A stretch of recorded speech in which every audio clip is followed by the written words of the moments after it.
श्रीमन्महादिगणपतये नमः। श्री सरस्वत्यै नमः। श्री गुरुभ्यो नमः। वक्रतुंड महाकाय सूर्यकोटि समप्रभ निर्विघ्नं कुरु मे देव सर्वकार्येषु सर्वदा।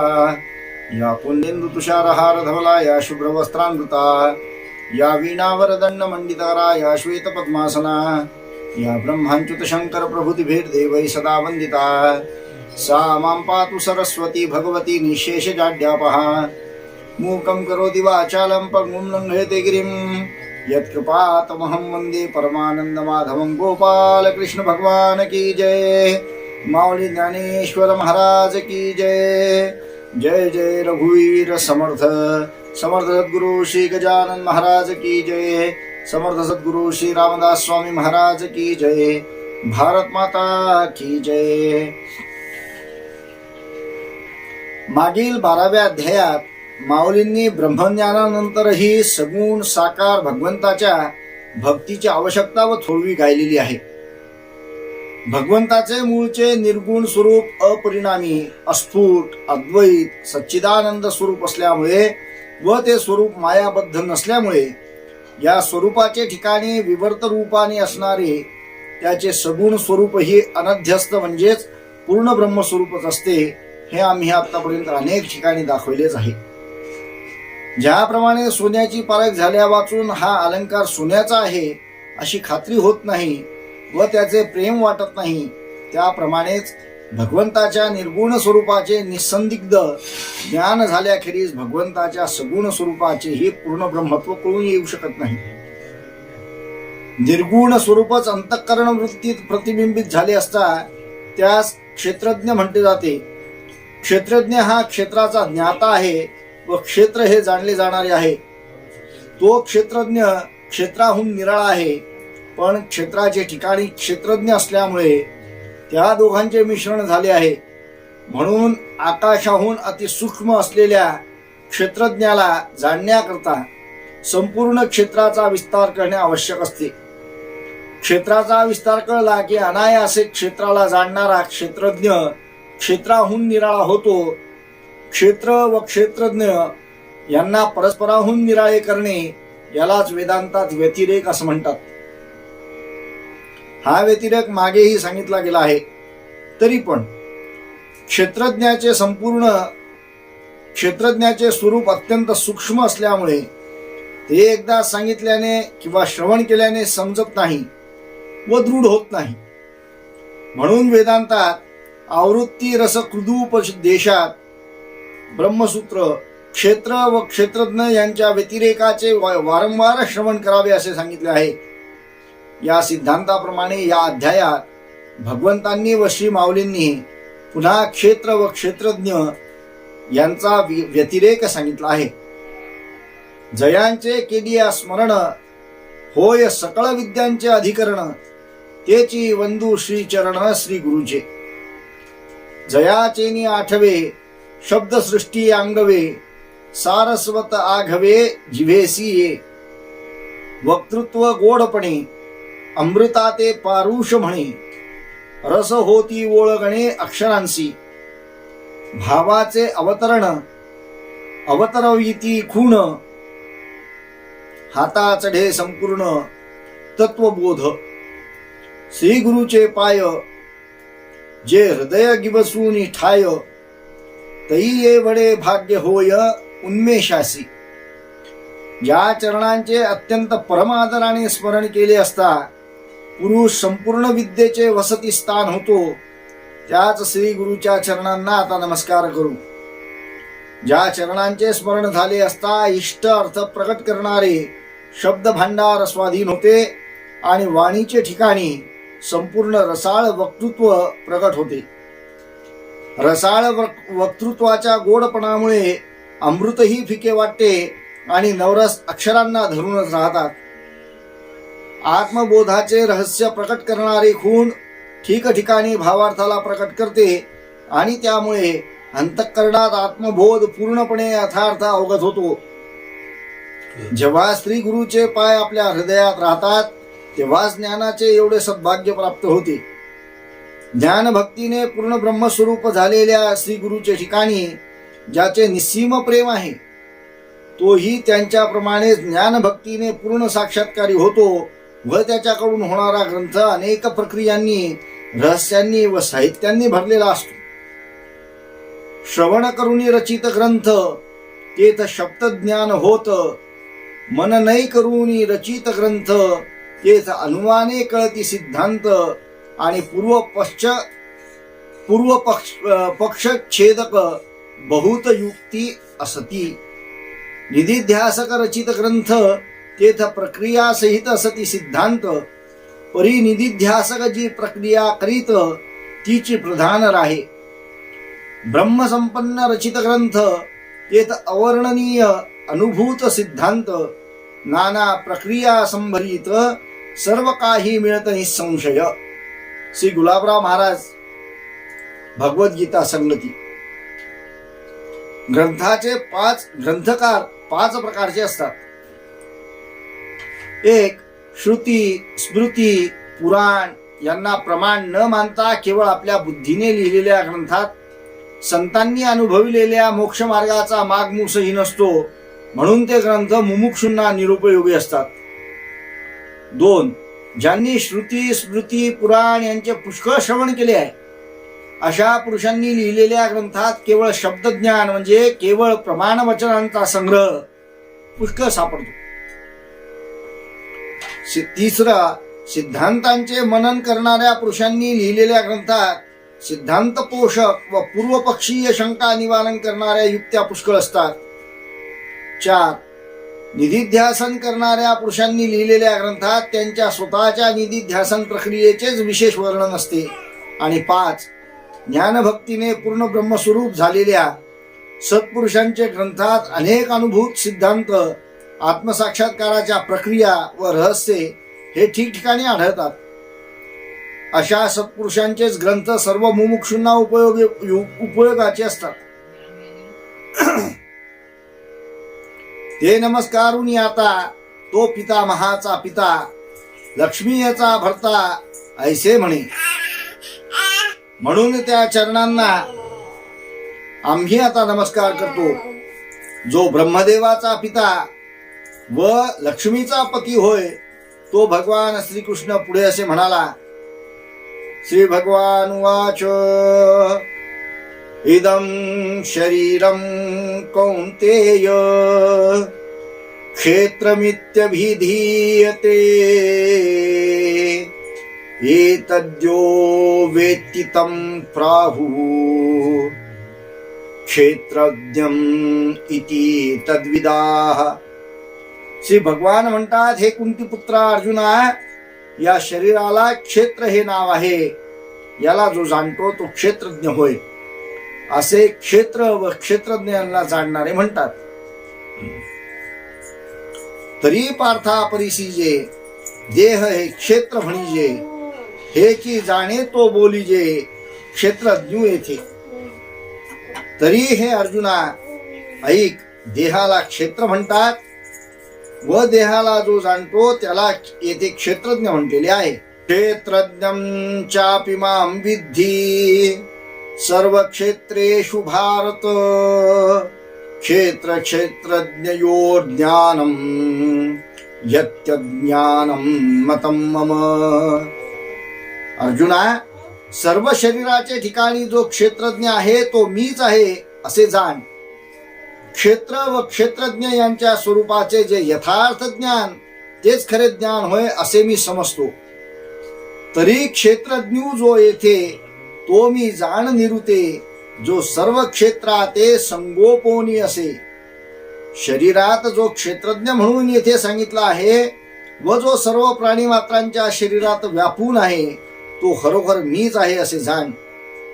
आपल्या ठिकाणी मी म्हणून स्फुरणारी चैतन्य वृत्तीच संपूर्ण देहादी क्षेत्राला जाणत असल्यामुळे तिला क्षेत्रज्ञ म्हणतात. हा क्षेत्रज्ञ सर्व क्षेत्राला जाणणारा म्हणून सर्व क्षेत्राहून खरोखर निराळा व एकच आहे. त्याचा क्षेत्राशी काही एक संबंध नाही. त्याचे ठिकाणी भ्रांती नसल्यामुळे तो क्षेत्राशी आपले ऐक्य करीत नाही व आपल्याला क्षेत्रापुरते मर्यादित समजत नाही. म्हणूनच तो सर्व क्षेत्राचे संगोपन करतो. क्षेत्रज्ञाची ही स्वरूप स्थिती नित्य अशीच राहत असल्यामुळे त्या स्वरूप स्थितीला धरून त्याला ईश्वर संज्ञा आहे. आणि देहादी क्षेत्र म्हणजे मी अशी क्षेत्रज्ञाचे ठिकाणी जी अनादी भ्रांती दिसून पडते त्या भ्रांतीला धरून क्षेत्रज्ञाला जीव म्हटले जाते. क्षेत्र आणि क्षेत्रज्ञाते जाणणे जे निरुते ज्ञान ऐसे तया ते मानू आम्ही. क्षेत्र म्हणजे काय आणि क्षेत्रज्ञ कोण हे यथार्थ जाणणे यालाच आम्ही ज्ञान म्हणतो. क्षेत्राची व्याप्ती व क्षेत्रज्ञाची स्थिती जाणल्याने संपूर्ण क्षेत्राहून क्षेत्रज्ञ अगदी निराळा आहे हे कळून येऊन जशी अज्ञान भ्रांतीची व सर्व दुःखांची निवृत्ती होते तशी दुसऱ्या कोणत्याही ज्ञानाने होत नाही. म्हणून क्षेत्रज्ञाचे ज्ञान हेच खरे ज्ञान होय. म्हणजे क्षेत्रज्ञ यांच्या ज्ञानाहून इतर ज्ञान हे ज्ञान नसून अज्ञानच होय असा भगवंताच्या व माऊलीच्या म्हणण्याचा आशय आहे. क्षेत्रज्ञाच्या व्यतिरेक ज्ञानाला ब्रह्मज्ञानही म्हणतात. तत्क्षेत्रम यच्च यादृक्च यद्विकारी यतश्च यत् सच यो यत्प्रभावश्च तत्समासेन मे शृणु. ते क्षेत्र कोणते, कशा प्रकारचे आहे, त्याचे विकार कोणते, ते कशापासून उत्पन्न होते, तसेच तो क्षेत्रज्ञ कोण, त्याची शक्ती काय आहे, हे सर्व माझ्यापासून संक्षेपाने श्रवण कर. तरी क्षेत्र येणे नावे हे शरीर जेणे भावे म्हणितले ते आघवे सांगो आता. हे क्षेत्र का म्हणजे कैसे के हे उपजे कवण कवणी वाढवी जे विकारा येथ. हे औट हात मोटके की केवढे पा कौतिके केतुके बरड की पिके कोणाचे हे इत्यादी सर्व जे जे याचे भाव ते बोली जती सावे व अवधान देई. पैयाची स्थळाकारणे श्रुती सदा बोबाने तरकू येण्याची ठिकाणे तोंडाळू केला. तर आता हे शरीर ज्या उद्देशाने क्षेत्र या नावाने संबोधले जाते ते संपूर्ण आता सांगतो. शरीराला क्षेत्र काय म्हणतात, ते कसे व कशापासून उत्पन्न होते, कोणकोणत्या कार्यरूपाने त्याची वाढ होते, हे एवढेसे 3.5 हातच आहे किंवा केवढे मोठे आहे व त्याची मर्यादा किती, ते नापिक आहे किंवा पिकणारे आहे आणि ते कोणाचे आहे इत्यादी जे सर्व भाव असतील ते संपूर्ण सांगतो. लक्ष देऊ नये. उपनिषदांनी सारखा आक्रोश करून या क्षेत्राविषयीच विचार सांगितला आणि याच स्थळाने तर्काला बडबड करायला लावली. पैयाची स्थळाकारणे श्रुतीने क्षेत्राचा वारंवार विचार करून क्षेत्रज्ञ अद्वैत सच्चिदानंद व क्षेत्र जड विनाशी मिथ्या असे हे परस्पराहून भिन्न आहेत असे दाखवले आहे. तर्कू येण्याची ठिकाणे तोंडाळू केला. श्रुतीचे म्हणणे पटवून देण्याकरता तर्काने आपली पराकाष्ठा केली. चाळीता हेची बोली दर्शने शेवटा आली तेवीची नाही बुझाविली अजूनही द्वंद्वे. या क्षेत्राची चर्चा करण्यातच दर्शनाचा शेवट झाला तरी त्यांच्यातील परस्पर विरोध नाहीसा झाला नाही. चाळीता हेची बोली दर्शने शेवटा आली. सर्वेषां प्रार्थना कर्तॄणां मुनीनां विवर्तवाद पर्यवसानेना द्वितीये परमेश्वरे एव वेदांत प्रतिपाद्ये तात्पर्यम् नहि ते मुनयो भ्रांतः सर्वज्ञत्वा तेषां. महिम्न स्तोत्र. दर्शनकार हे भ्रांत नसून सर्वज्ञ आहेत, ते चुकणे शक्य नाही. म्हणून त्यांच्या दर्शन ग्रंथात वरवर मतभिन्नता किंवा विरोध दिसत असला तरी त्यांनी अधिकाऱ्यानुसार आपापल्या दर्शनाची रचना केली असून शेवटी त्यांच्या प्रतिपादनाचे पर्यावसान साक्षात किंवा परंपरेने अद्वैत परब्रह्माचे प्रतिपादन करण्यात आहे असे सर्वच अद्वैतवादी मानतात. तेवीची नाही बुझाविली अजूनही द्वंद्वे. द्वैतवाद्यांना मात्र दर्शनकारात खरोखरच भेद आहेत असे वाटते व ते परस्परात वाद घालतात. शास्त्राची सोयरिके विचळी जे येणेची एके याचेनी एकवंके जगासी वादू. या एका क्षेत्रामुळेच निर्णय शास्त्राच्या सोयरीक संबंधात बिघाड उत्पन्न झाला आणि क्षेत्राचे ठिकाणीच एकनिष्ठ झाल्यामुळे जगात वाद माजला. शास्त्रांची सोयरिके नित्यश्च मोक्षः सर्वैर्मोक्षवादी भिरभ्युपगम्यते ब्रह्मसूत्र. सर्व दर्शनकारांनी मोक्ष स्वीकारला असून तो नित्य मानला आहे. मोक्ष म्हणजे जीवाची संपूर्ण दुःखापासून अखंड मुक्ती होणे असेही तर शास्त्र मानतात. तर दुःखाची अत्यंत निवृत्ती होऊन परमानंद प्राप्ती होणे असा वेदांतात मोक्ष मानला आहे. कर्माने प्राप्त होणारी कोणतीही स्थिती नाशिवंत असल्यामुळे नित्य दुःखरहित अशी मोक्ष स्थिती कर्माने प्राप्त होऊ शकत नाही. जीवाची ती स्वतः सिद्धी स्थितीच असायला पाहिजे, तरच ती नित्य होईल. नित्य दुःखरहित अशा स्वतः सिद्धी ज्ञानरूप स्थितीलाच वेदांतात परब्रह्म म्हटलेले आहे. म्हणून सर्व दर्शनकारांच्या प्रतिपादनाचे पर्यवसान साक्षात किंवा परंपरेने एका परब्रह्माच्या ठिकाणीच आहे असे म्हणावे लागते. हीच शास्त्रांची सोयरीक होय. अर्थात शास्त्रकारांचा विरोध आत्मवस्तूच्या किंवा ब्रह्मवस्तूच्या प्रतिपादनात नाही. याचेनी एकवंके जगावाद. क्षेत्रज्ञाला सोडून व क्षेत्राला सत्य मानून क्षेत्राच्याच ठिकाणी एकनिष्ठ राहिल्याने जगात वाद माजला आहे. तोंडेसी तोंडा न पडे बोलेसी बोला न घडे या युक्ती बडबडे त्राय जाहली. नेणो कोणाचे हे स्थळ परी कैसे अभिलाषाचे बळ जे घरोघरी कपाळ पिटवीत असे. एकाचे तोंड दुसऱ्याच्या तोंडासमोर होत नाही व एकाचा युक्तिवाद दुसऱ्यास पटत नाही. अशा युक्तिवादामुळे बडबडण्याची सीमा झाली. हे शरीर कोणाच्या मालकीचे आहे हे सांगता येत नाही, तरी पण याची आसक्ती इतकी प्रबळ आहे की घरोघर याच्या करताच कपाळपिटी होत असते. नेणो कोणाचे हे स्थळ. क्षेत्रज्ञाच्या स्वरूपाचा विचार केला असता तो अद्वैत सच्चिदानंद स्वरूप असल्यामुळे त्याहून दुसरी वस्तूच नाही, म्हणजे क्षेत्र मिथ्या कल्पना मात्र आहे असा अनुभव येतो. अर्थात क्षेत्रही नाही आणि त्याचा कोणी मालकही नाही. परी कैसे अभिलाषाचे बळ. जीव हा अस्तित्वात नसलेल्या म्हणून मिथ्या अशा शरीरादी क्षेत्राला सत्य समजून त्याचा अभिमान धरतो व त्यात आसक्त होऊन ते अखंड इच्छा करतो. जे घरोघरी कपाळ पिटवीत असे.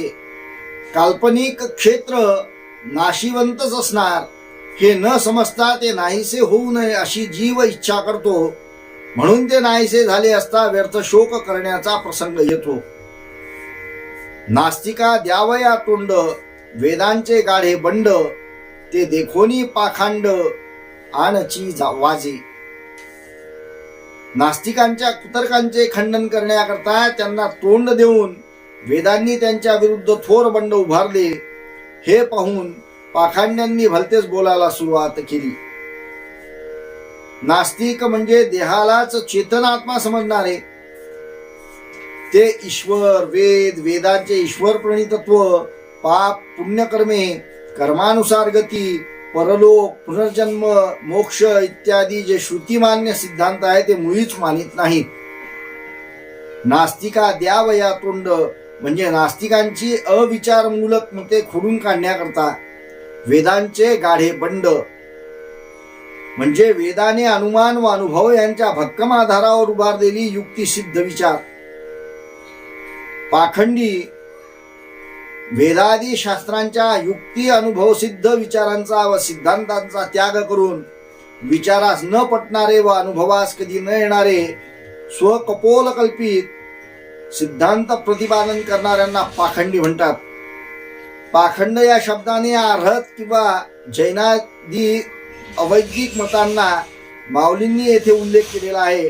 असे नागवी लुंचिती मुंडे या पुढील ओळ्यातील चरणावरून स्पष्ट होते.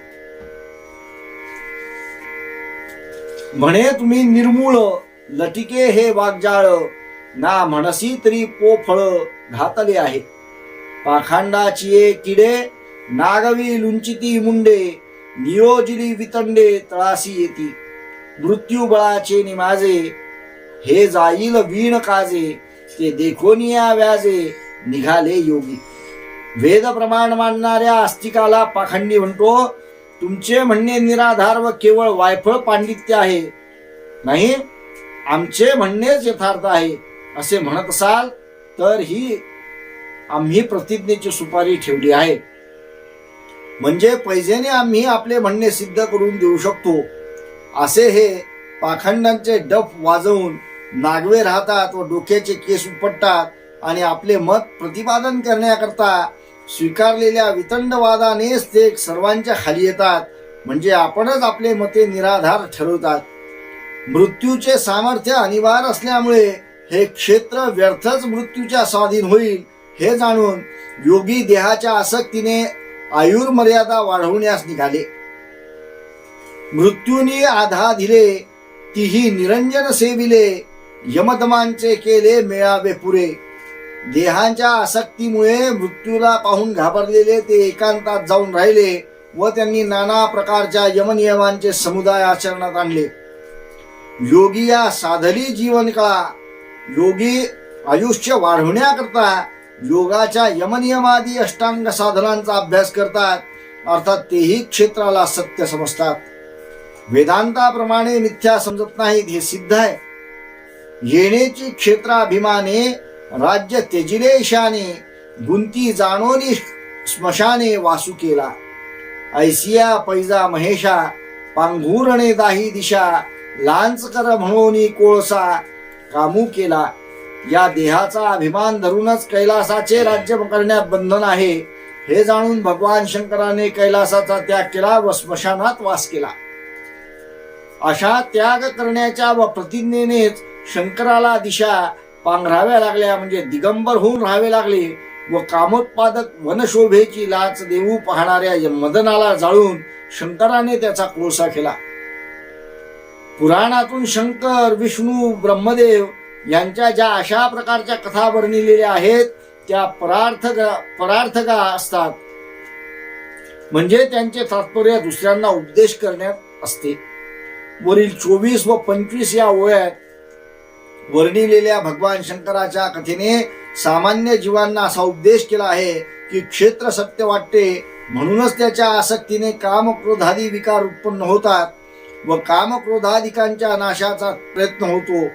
क्षेत्र मिथ्या आहे अशी दृढ भावना झाल्यास काम क्रोध उठत नाहीत व त्यांच्या नाशाचा प्रयत्नही होत नाही. म्हणून मोक्ष प्राप्ती करता क्षेत्र मिथ्या आहे ही भावना दृढ व्हायला पाहिजे.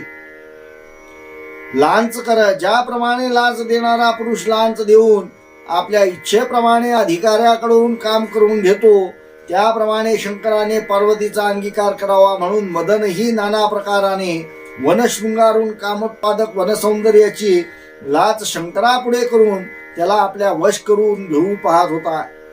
म्हणून मदनाला येथे लांचकर म्हणून म्हणजे लाच पुढे करणारा किंवा लांच दाखवणारा असे म्हटलेले आहे. पै सत्य लोकनाथा वदने आली बळार्था, तरी तो सर्वथा जाणे चीना. बुद्धीचे सामर्थ्य वाढवून क्षेत्रज्ञाचा विचार करण्याकरता ब्रह्मदेवाला 4 तोंडे प्राप्त झाली तरी त्याचा क्षेत्राचा निर्णय करता आला नाही. ब्रह्मदेवासारखे बुद्धिबळ प्राप्त झाले तरी अशा बुद्धिबळानेही मनुष्याला अनुभवी श्री गुरुच्या सहाय्या वाचून क्षेत्राचे यथार्थ स्वरूप समजू शकत नाही. ऋषीभिर बहुधा गीतम छंदोभिर्विविधैः पृथक् ब्रह्मसूत्र पदैश्चैव हेतुमद्भिर्विनिश्चिते. वशिष्ठादिक ऋषींनी बहु प्रकारांनी या क्षेत्रज्ञाचे वर्णन केले असून नाना प्रकारांनी त्यांचे विवेक पूर्ण वर्णन केलेले आहे. तसेच परब्रह्माचा निश्चित बोध करून देणाऱ्या युक्तियुक्त वाक्यांनी व पदांनीही त्याचे वर्णन केले आहे. आता पुढील ओव्यांनी क्षेत्राविषयी दर्शनकारांची मते माऊली सांगत आहेत. त्यात प्रथम पूर्वमीमांसा दर्शनकारांचे मत सांगितले आहे. एक म्हणती हे स्थळ जीवाचेचे समूळ, मग प्राण हे कुळ तयाचे येथ. एक म्हणतात क्षेत्र हे स्थळ जीवाच्याच मालकीचे आहे आणि प्राण हा जीवरूपी मालकाची शेती वाहणारे कुळ आहे.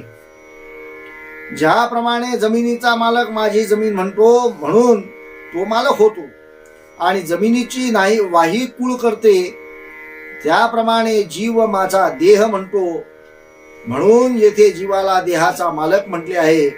आणि प्राण आहे तोपर्यंत देहाचे व्यापार चालतात म्हणून प्राणाला कुळ म्हटलेले आहे. हे स्थळ जीवाचे समूळ म्हणजे जीव हा क्षेत्राचा कर्ता भोगता आहे. कर्ता म्हणजे कर्म करून कर्माप्रमाणे शरीर प्राप्त करून घेणारा व भोगता म्हणजे कर्माप्रमाणे त्या शरीराचे द्वारा सुखदुःखाचा भोग भोगणारा. याप्रमाणे वस्तुतः असंग असलेल्या क्षेत्रज्ञाला कर्ता भोगता मानून त्याच्याशी जडविनाशी क्षेत्राचा कधी नाहीसा न होणारा संबंध मीमांसा दर्शनाने स्वीकारला आहे. जया प्राणांचा घरी अंगे राबती भाऊचारी आणि मना ऐसा आवरी कुळवाडी कर. ज्या प्राणाने अपान व्यान उदान व समान हे चार भाऊ अंगाने घरीच राबतात आणि येथे जीव या मालकाच्या तर्फे शेतीची देखरेख करून शेती करणारे मन हे वहिवाटदार आवारी आहे. देहाच्या ठिकाणी होणारे सर्व व्यापार प्राणाचे स्वाधीन असून प्राण हा मनाचे स्वाधीन आहे. तया ते इंद्रिय बैलांची पेटी न म्हणे अवसी पहाटी विषय क्षेत्रियाटी काढी भली. त्याच्या मनाचे जवळ ज्ञानेंद्रिय रूप व कर्मेंद्रिय रूप बैलाच्या जोड्या असून त्यांच्या साह्याने तो रात्र व दिवस न पाहता शब्दस्पर्शादी विषय रूप शेतात खूप श्रम करतो. मग विधीची वाफ चुकवी आणि अन्यायाचे बीज वाफवी, कुकर्माचा करवी राबू जरी तरी तयाची सारिखे असंभाव्य पाप पिके. मग जन्मकोटी दुःखे भोगी जीव ना तरी विधीची वाफे सत्क्रिया बीज आरोपे तरी जन्मशत मापे सुखची मविजे. शास्त्रोक्त कर्मरूपी बीजाला उब न देता निषिद्ध कर्मरूपी बीजाला चूप देऊन वाढविले व अशा रीतीने इंद्रियाकडून कुकर्म करण्याचे जर श्रम करविले तर त्या कुकर्मानुसार पापाचेच अपार पीक येऊन कोटी जन्मापर्यंत जीव दुःखच भोगीत राहील. किंवा शास्त्रानुसार आचरण रूपी उचित क्रिया रूप बीज पेरले तर शेकडो जन्माच्या मापाने जीव सुखच मोजित राहील.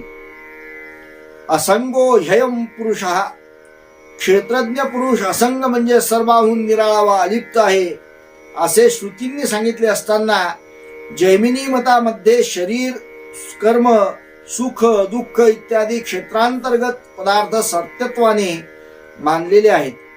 म्हणून माऊली म्हणतात त्या मतात क्षेत्रज्ञाचा योग्य निवाडा झाला नाही. आता माऊली सांख्याचे मत सांगत आहेत. तेव्हा अनेक म्हणती हे नव्हे, हे जीवांचे न म्हणावे आमुते पुसा आघवे क्षेत्राचे या. अहो जीवू येथ उखिता वस्ती करू वाटे जाता आणि प्राणू हा बलवता म्हणून जागे. हे ऐकून दुसरे कित्येक म्हणतात हे तुमचे म्हणणे बरोबर नाही. हे शरीर जीवाच्या मालकीचे आहे असे म्हणू नका. या क्षेत्राविषयी जे काय विचारायचे आहे ते सर्व आम्हाला विचारा. अहो जीव हा वाटेने जात असता त्या शरीराचे ठिकाणी घटकाभर वस्ती करणारा वाटसरू आहे आणि प्राण हा वतनदार असल्यामुळे क्षेत्रात जागल्याचे काम करतो.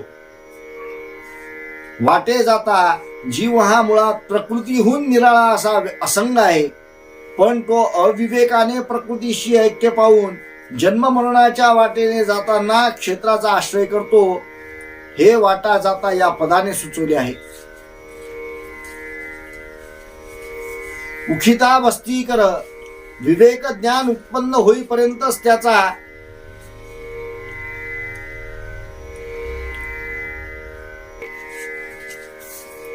उखिता वस्ती कर, विवेक ज्ञान उत्पन्न होईपर्यंतच त्याचा म्हणजे जीवाचा व देहाचा संबंध असतो. हे उखिता वस्तीकर या पदाने सांगितलेले आहे. अनादि जे प्रकृती सांख्य जिये ते गाती, क्षेत्र हे वृत्ती तियेची जाणा. सांख्य जिला प्रकृती म्हणतात ती अनादि असून क्षेत्र हे तिचे राहण्याचे ठिकाण आहे. सांख्यशास्त्राप्रमाणे मूळ प्रकृती अनादि व अव्यक्त असल्यामुळे ती आपल्या मूळ अव्यक्त अवस्थेत गोचर होऊ शकत नाही. क्षेत्ररूप कार्यरूपानेच ती गोचर होते, म्हणजे प्रकृती क्षेत्ररूपाने प्रकट होते. आणि तिये तेची आघवा, आती घर मिळावा, म्हणून ते वाहिवा घरी वाहे. आणि तिचे काम करणाऱ्यांचा सर्व मेळावा घरचाच आहे, म्हणून ती घरचीच सर्व वाहित करते. प्राण मन इंद्रिये यांच्या उत्पत्तीचे व व्यापाराचे कर्तृत्व प्रकृतीकडे आहे, आत्म्याकडे नाही, असा सांख्याचा सिद्धांत आहे. गोपाल कृष्ण भगवान की जय. माऊली ज्ञानेश्वर महाराज की जय. जय जय रघुवीर समर्थ.